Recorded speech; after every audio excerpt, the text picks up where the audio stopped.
Hey everyone, and welcome back to another quick tech how-to video. In this video, I'm going to be showing you how to share apps using Airdrop. First, you're going to want to find an app that you'd like to share to your friends using Airdrop. So for me, it's going to be Moji on the bottom right. So all you have to do, it's very simple, is hold your finger on the app, and it should pop up these three options. What you want to do is hit share app, and it's going to bring up this menu. Now from here, you can share it to multiple people if you want.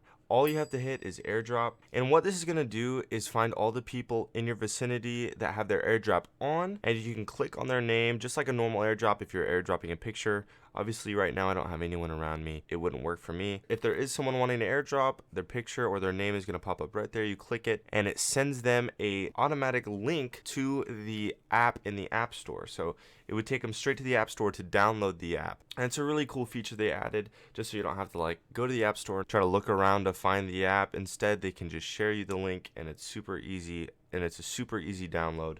And also be careful not to hold it too long when you're holding the app, because it does that and it thinks that you want to delete the entire app. Hold on for a second and then let go, and there you go. And that's how to share an app using Airdrop. Thanks for watching, and don't forget to subscribe down below.